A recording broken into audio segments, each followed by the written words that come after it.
So tell me, I think we saw you here last year. Why'd you want to come out to the GQ Men of the Year party? This is my first time coming here because every time they've had it, well, the only times I've been invited the last 2 years I was working or out of town, so stars aligned and here I am, thirds of the charm. I'm a big GQ fan, obviously, and I was lucky enough to do a shoot for them about a little more than a year ago. So the fact that I get to rub shoulders with all the other distinguished gentlemen is a privilege. And you are very stylish, so I have to ask, how do you classify style? What defines your style? Well, those are two different questions. Which one do you want me to answer? Which one? What defines style? Style is, an expression.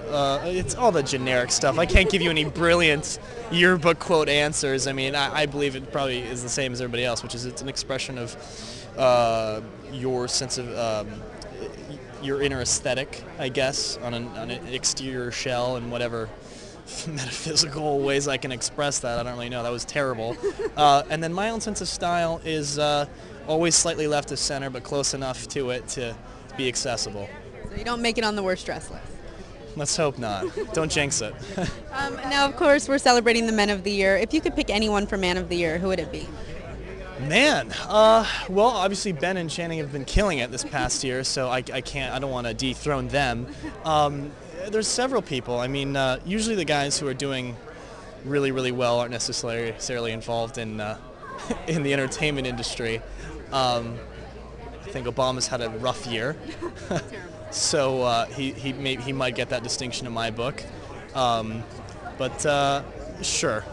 Why not? I'll say Obama. But the real men of the year, if we want to be kind of heady about this, are the people you'll never hear about that are being selfless, Americans working in schools for nothing and giving everything. I mean, those are real people.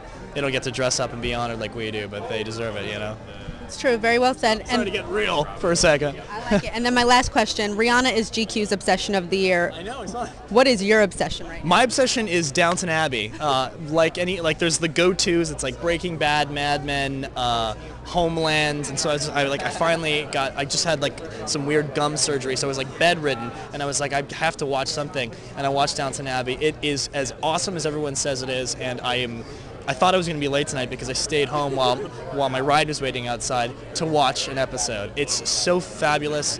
Acting is fantastic. The story is fantastic. Everything score. Clearly, it's an obsession. I agree.